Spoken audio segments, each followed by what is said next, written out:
Hello everyone, welcome to Bra Classes. I hope you are doing great. Today again we are discussing a science and tech topic SKA project, square kilometre array project. क्यों discuss कर रहे हैं? क्योंकि India इसको officially as a full member join करने जा रहा है। इस बात का क्या मतलब है कि इंडिया पहले से इसका मेंबर था। इनफैक्ट जब से इसका कमिटमेंट हुआ है 1990 से, तब से इंडिया इसमें कंट्रीब्यूट कर रहा है, इसके फाउंडेशन में, इसके डेवलपमेंट में। बट इंडिया ने ऑफिशियली ज्वाइन नहीं किया था एज अ फुल मेंबर, जो अब करने जा रहा है। इस वजह से न्यूज में है, क्योंकि ऑफिशियली ज्वाइन करने के लिए इसका जो कन्वेंशन है SKA का, उसको साइन एंड रेटिफाई करना पड़ता है। तो इंडिया ने इसके लिए 1250 करोड़ रुपए सैंक्शन किए हैं इस प्रोजेक्ट को ज्वाइन करने के लिए। तो इसके प्रोजेक्ट है क्या, किस बारे में है, and all the other important facts we are just going to see. Let's start.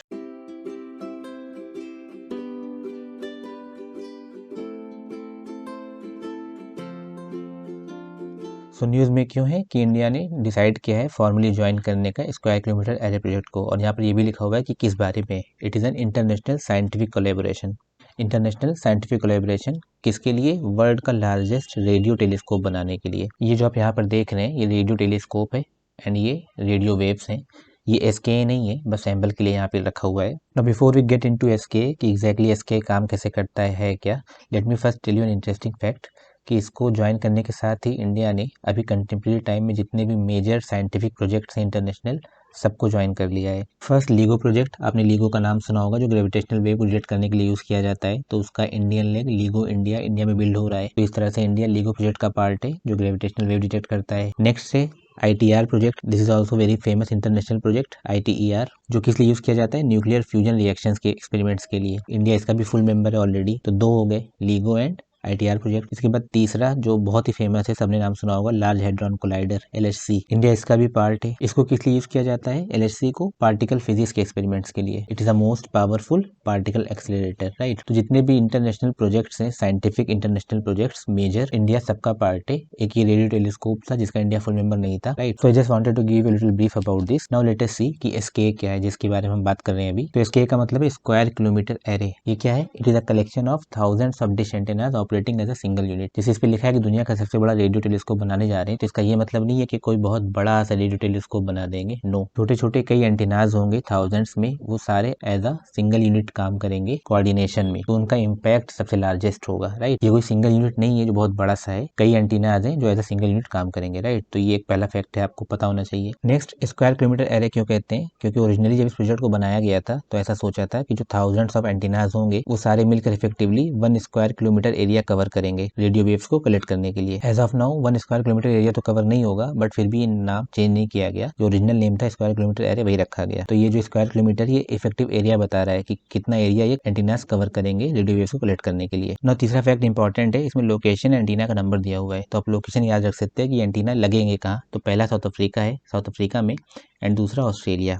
South Africa में अबाउट 200 एंटीनाज यूज होंगे, एंड बाकी ऑस्ट्रेलिया में 1,30,000, 1,30,000। और इनको ऐसे लोकेशंस में लगाया जाएगा जहाँ पे पॉपुलेशन बहुत कम हो, विच इज अंडरस्टैंडेबल, ताकि क्लियर रेडियो वेव्स कलेक्ट कर पाए और कोई ह्यूमन इंटरफेरेंस ना हो उसमें। इसीलिए ऐसे लोकेशंस यूज किए गए हैं जहाँ पे पॉपुलेशन कम हो। नेक्स्ट, स्क्वायर किलोमीटर एरे जो प्रोजेक्ट है, इसका हेडक्वार्टर कहाँ है? तो यूनाइटेड किंगडम में, UK में। ये फैक्ट भी आप याद रख सकते हैं। जॉर्डल बैंक ऑब्जर्वेटरी, ये इसका हेडक्वार्टर है। एंड जैसे इंटर गवर्नमेंटल प्रोजेक्ट है, बहुत सी कंट्रीज के पार्ट है। कुछ कंट्रीज जैसे UK, Australia, south Africa, Canada, China, France, India तो है ही है, इटली एंड जर्मनी, इस तरह की कंट्रीज SKA का पार्ट है। नाउ यू मे थिंक कि इंडिया का क्या एडवांटेज है इस स्क्वायर किलोमीटर एरे प्रोजेक्ट को ज्वाइन करने में, जिसके लिए हमने 1250 करोड़ रुपए सैंक्शन किए हैं। तो इसके फायदे बहुत से हैं, एज यू कैन सी। इसको ज्वाइन करने से इंडिया के साइंटिफिक एडवांटेजेस बहुत से हैं। इंडिया के साइंटिस्ट को बहुत हेल्प मिलेगी। जैसे जो SKA प्रोजेक्ट है, ये तो इंडिया में लोकेटेड भी नहीं है, ऑस्ट्रेलिया में है, साउथ अफ्रीका में है, बट फिर भी इंडिया के बहुत से फायदे हैं। इसका एग्जाम्पल इसी तरह है कि जैसे LHC था, लार्ज हैड्रॉन कोलाइडर, या ITR जो प्रोजेक्ट है, वो भी इंडिया में नहीं है, बट इसको ज्वाइन करने से, उसका मेंबर बनने से इंडिया के साइंटिस्ट को बहुत फायदा हुआ है। बहुत से नए एक्सपेरिमेंट करने को मिला है उनको, एंड बहुत सा ऐसा डेटा है, एक्सपेरिमेंटल डेटा,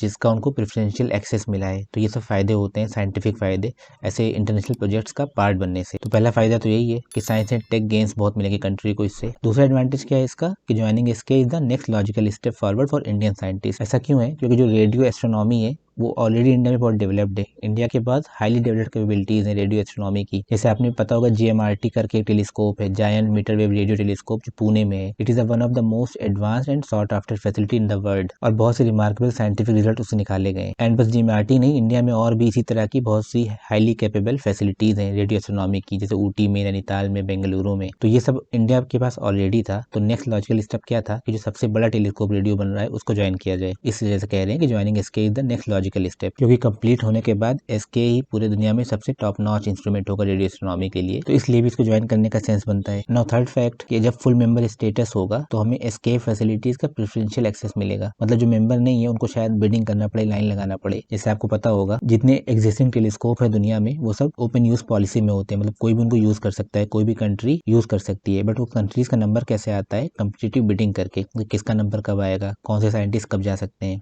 इसके लिए बिडिंग करनी होती है। जो जीएमआरटी है पुणे का वो भी इसी तरह काम करता है। तो अगर किसी को अर्जेंट चाहिए तो अर्जेंट नहीं मिल सकता, बिडिंग करनी पड़ती है, नंबर लगाना पड़ता है, नंबर आता है, फिर जाके आप फैसिलिटीज को यूज कर सकते हैं। बट अगर आप फुल मेंबर हैं तो आपको प्रेफरेंशियल एक्सेस मिलता है, मतलब आपको पहले बुलाया जाएगा, आपको पहले एक्सेस मिलेगा। एंड साइंटिफिक कम्युनिटी में ऐसा माना भी जाता है जो कंट्रीज कंट्रीब्यूट करती हैं जिन प्रोजेक्ट में उनको पहले मिलना चाहिए सारी फैसिलिटी, बाकी कंट्रीज को बाद में मिलनी चाहिए। तो जैसे जो लोग पैसे दे रहे हैं, इसमें जो लोग फंडिंग कर रहे हैं, जो इसको डेवलप करने में हेल्प कर रहे हैं, उनको पहले एक्सेस मिलना चाहिए उन फैसिलिटीज का। तो इंडिया जैसे फुल मेंबर इसका होगा तो इंडिया को एसके फैसिलिटीज का एक्सेस प्रेफरेंशियल मिलेगा, पहले मिलेगा। ये भी एक एडवांटेज है इसका ज्वाइन करने का। एंड लास्ट इसके कुछ टेक्नोलॉजी बेनिफिट्स भी हैं, जैसे एसके कंप्लीट होने के बाद सबसे लेटेस्ट टेलीस्कोप होगा। तो लेटेस्ट टेलीस्कोप होने का क्या मतलब है कि इसमें हाईएस्ट एंड टेक्नोलॉजी यूज की जाएंगी, चाहे वो इलेक्ट्रॉनिक्स हो, चाहे सॉफ्टवेयर हो, या मटेरियल साइंस या कंप्यूटिंग, जो भी है सब कुछ लेटेस्ट होगा, हाईएस्ट होगा, टॉप नॉच होगा। और इन एक्सपेरिमेंट से जो भी इंटेलेक्चुअल प्रॉपर्टीज जनरेट होंगी, हालांकि वो एसके ही ओन करेगा, बट जो मेंबर होंगे उन सबको उसका एक्सेस होगा। तो ये सभी एडवांटेजेस होते हैं कोई भी इंटरनेशनल प्रोजेक्ट ज्वाइन करने के। एंड लास्ट में इंडियन साइंटिस्ट के लिए जो लर्निंग अपॉर्चुनिटी होगी इंटरनेशनल साइंटिस्ट के साथ मिलकर काम करने से, कोलैबोरेट करने से, वो तो है ही है। तो यहाँ पे हमने एसके प्रोजेक्ट को डिस्कस किया कि स्क्वायर किलोमीटर एरे प्रोजेक्ट है क्या। ये एक रेडियो टेलीस्कोप है which is the largest radio telescope. इसको साइंटिफिक एक्सपेरिमेंट के लिए यूज किया जाएगा।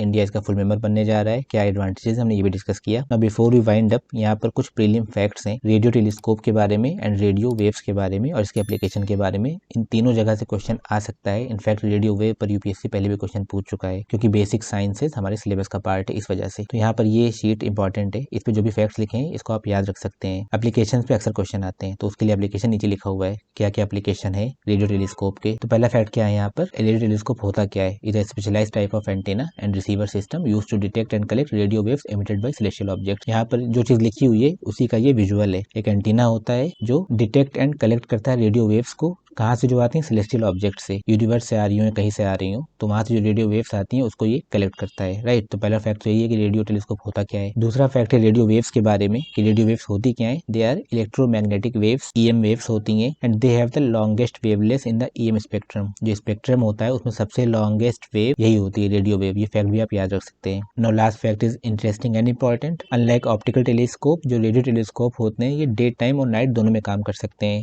दिन और रात से फर्क नहीं पड़ता, रेडियो वेव कभी भी कलेक्ट किए जा सकते हैं। तो ये तीन फैक्ट रेडियो टेलीस्कोप के बारे में थे। नाउ अबाउट इट्स एप्लीकेशन कि रेडियो टेलीस्कोप का यूज क्या है, एप्लीकेशन क्या है। तो पहला है formation and evolution of stars and galaxies, इससे पता किया जा सकता है। ब्लैक होल्स या अदर एक्टिव गैलेक्टिक न्यूक्ली, इसे पता किए जा सकते हैं। इंटरस्टेलर मीडियम को स्टडी किया जा सकता है। प्लैनेट्स एंड मून्स और सोलर सिस्टम, इन सबको स्टडी किया जा सकता है यूनिवर्स में। और एक्स्ट्रा टेरेस्ट्रियल लाइफ को भी सर्च किया जा सकता है कि रेडियो वेव्स कहीं एक्स्ट्रा टेरेस्ट्रियल लाइफ से आ रही हो। तो ये सारे इसके कुछ एप्लीकेशन हैं, ये भी आप माइंड में रखेंगे, कभी हो सकता है स्टेटमेंट में क्वेश्चन में आ जाए। तो आई थिंक हमने इसको अच्छे से कवर कर लिया है। एसके प्रोजेक्ट को होता क्या है, कौन पार्ट है, कहाँ पे बनाया जा रहा है, कहाँ लगाया जा रहा है, सब कुछ हमने कवर किया। एंड अगर आपको सब कुछ समझ में आया हो तो यहाँ पर एक हमेशा की तरह एमसीक्यू है आपके लिए। आप इन स्टेटमेंट्स को पढ़िए और इसका जो भी आंसर हो हमें कमेंट करके बताइए। आपका आंसर सही या नहीं मैं रिप्लाई करके बताऊंगा। So this is it. If you are still here, I hope you must have enjoyed this video, and if that is the case please let me know by pressing the like button. Share this video with your friends and say something, anything in the comment section. I'm all ears. And most importantly, if you haven't subscribed to us already, please do subscribe. So that's it. Let's see you in some other video. Till then, take care.